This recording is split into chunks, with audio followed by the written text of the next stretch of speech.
Bismillahirrahmanirrahim. Dünyanın hər qaysı joylaridagi aziz qarindoshlarimizga Allohning bu go'zal salomini yo'llash bilan birga tarixga nazari programmamizning 17 sonini anglashinglarni qizg'in qarshi olamiz. Qadrli anglag'uvchilar, biz bugungi sonimizda urf-odat va axloq, hunar, sanoat, tijorat, din, urg'un obidalari, Sharqiy Turkistonda 2-chi Turkish davlati qatorliq mazmunlarni diqqatingizga sunamiz. Yoqtirib anglashinglarni umid qilamiz.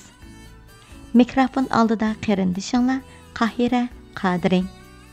Urf-odat va axloq. Ko'k turklar hozirgi Mo'g'uliston va Oltoyda yashagan. Aholisining bir qismi ko'chman holda chorva mol beqib, o'g'lab hayot kechirgan. Bular teridan yasalgan chedirlarda o'ltirib, yayloqdan yayloqqa ko'chib yurgan. Bularning bir qismi shahar kanatlarda yashab, dehqonchilik, bog'vanchilik va o'rmonchilik bilan tirikchilik qilib, yozda yayloqqa chiqadi. Ko'k turklar davrida Mo'g'uliston va Oltoyda shahar yo'q degan rivoyatlar yolg'on. Chunki Urxun, Selinga, Onun, Krolin, Infra, Yama, Ertish va boshqa iqlim bo'ylarida yuzlarcha cho'ng-kichik shaharlar va avod joylar bor edi. Hozirgi zamonimizda bularning xarobillari o'tirg'i chiqmoqda. Shahar xalqining ko'pinchisi savdo sanoat bilan shug'ullangan. Karvonchilik qilib, uzoqlarga berib tijorat qiladiganlarmi oz emasdi. Ziroat va bog'larni sug'urish uchun eriq o'stan va ozma qatorliq suv qurilishlarni yasaydigan mahir ustalarmi ko'p edi. U chog'larda turklarning kiyim-kechaklari Xitoylarnikiga biroz o'xshab qoladi. Ammo Xitoylar aksicha turklar pashlarni o'ngdan so'lga qilib yo'gaydi. Chachlarini tushirmay uzun qo'yib o'tadi. Hamma kishi otga minishga va o'qya etishga mahir edi.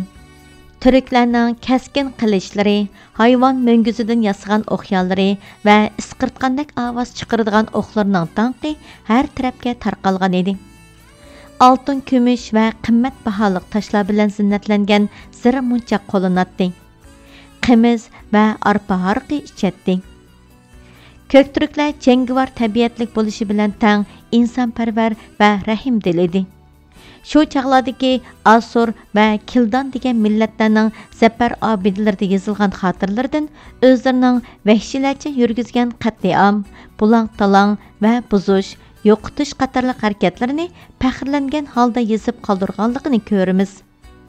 Lekin turklarning zafar obidalarida bundaq narsalar hech uchramaydi. O'zini tangdishi yo'q madaniy bir millat deb atvagan Xitoylarning tarixiga bir qaraydigan bo'lsak, mayli o'z joylarida bo'lsin, mayli tajovuz qilib kirgan joylarda bo'lsin, elib borgan qatliamlari, buzush, yo'qotish qatorliq vahshiy qilmishlarining misollari bilan to'lib tashqan. Hunar, sanoat. Ko'k turklar Ergenekondagi chog'larda kondin temir javhari, ya'ni rodsi chiqarib, temirdan har xil harbiy qurol, asbob saramjonlarni ishlab chiqarishda toza voyaga yetgan. Xitoy tarixiga ko'ra keyincha ko'k turklarning tavalligidagi Jo'jan tatarlari ulardan o'rganib, bu sanoatdan bak foydalangan ekan. Ko'k turklar qag'onliq qurgandan keyin bu sanoatni texmo rivojlantirgan ekan. Bu qag'onliq davrda Mo'g'uliston va Oltoy xalqi oltin, kumush qatorliq madanlarni kashf qilib, pishiqlab ishlab, har xil zinnat buyumlari yasab, boshqa millatlarga setishga boshlagan. Shu chog'dagi turk san'atining taraqqiyoti haqida milodiy 669-yili Rim imperatori Justinian tarafidan G'arb yapg'usi Istimixonning huzuriga avatilgan elchi Zimarikning qag'on ordisida ko'rganlardan yozgan xotirasi bularni isbotlashga yetarlikdir.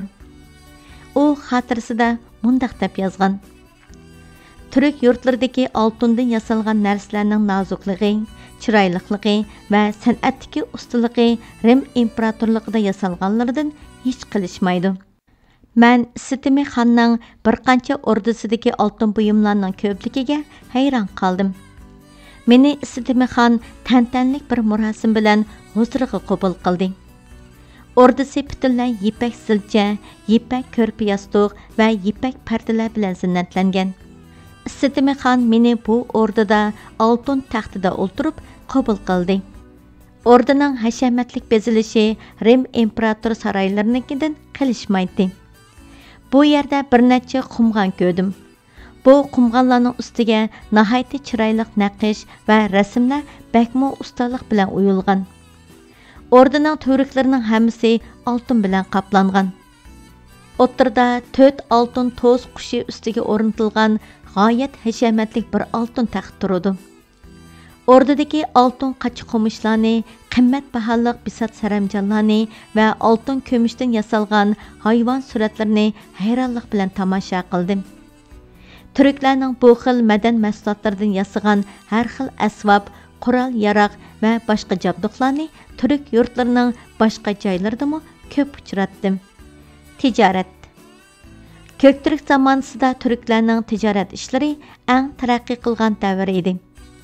Bizantiya, İran, Hindiston va Xitoy qatorliq davlatlarning o'zaro tijorati shu davrning eng chong savdogarlari bo'lgan Sharqiy va G'arbiy Turkistonlik tijoratchilarning qo'lida edi. Bo'libmi Xitoyning yipak raxlari, tovar, durdun va kimxob qatorliq yipak to'qilmalarini yolg'iz Turkiston savdogarlari quruqliqdagi karvon yo'li bilan Rim, İran va Hindistongacha opirib setib, u yurtning mollarini elib kelib, Turkiston va Xitoy bozorlarida sotadi. Turklarning tashqi savdodagi bu taraqqiyot bu mamlakatlardagi millatlar orasida o'zaro iqtisodiy va madaniyat jihatlarda zo'r ta'sir ko'rsatganligiga oid tarixiy asarlar hozir shu mamlakatlarning muzeylarida ko'rgazma qilinmoqda. Yaponiyaning Harvey butxona muzeyida Sasani hukmdori zamonida ilib kelingan bir muncha qachiquchilar saqlanmoqda. Din. Bu davrda turklar qadimgi turklar va hunlarning dini bo'lgan Toyin va Shaman diniga e'tiqod qiladi. Ko'k turklar ustidagi osmonni va ostidagi yerni muqaddas deb bilib cho'qinadi. Ularga atab qurbonlik qiladi. Yilda bir qatim o'tkaziladigan diniy marosimda ko'kka ibodat qiladi. Orxun mangu toshlarida yozilganiga qaraganda Tangrining ismi Turk tangrisi deb atalgan va Qaqin Omay ismli tangrichining bovoq va kichik bolalarni tarbiyat qiladiganligi yozilgan. Demak, Ko'kturk qag'anligining qurilishidan ilgari Xitoyda rivoj topgan Budda va Mani dinlari texi bu yerda tarqalmag'aydi. Ko'kturklarda o'lim yetimda dafn murosimi va duo talablar yo'q deb ataladi. Vafot bo'lgan kishi nafas uzgan uyda yotqizilib, butun urug' tuqqanlar kelib, biror ot, kala va yoki biror qo'y chaqliq hayvon qurbonlik qiladi. Ondan keyin meyit yotqizilgan uyning atrofiga yig'ilib o'tirib, yig'izora qilishga boshlaydi. Birdamdan keyin hammasi qopib atlarga minishib, uyning atrofini 7 qitim aylanib kelib, har qitim eshik oldiga kelganda unsilib yig'lig'ila boshlaydi. Va pishonlarni pichoq bilan tilib qon chiqarib, oqqan qonni yoshlari bilan yuz ko'zlariga surtib, motam bildiradi. Dafn qilish ularning e'tiqodi bo'yicha muborak deb hisoblangan kunigacha saqlab, bir qancha kun orqaga so'ziladi. Ba'zida kuzda o'lgan kishining atiyozda dafn qilinganligi rivoyat qilinadi. Dafn qilish kuni kelganda oldi bilan marhumning yaxshi ko'rgan etini ko'ydirib, kulini va yoki yaxshi ko'rgan narsa kerak va qurollarni birga dafn qilish odatga aylangan.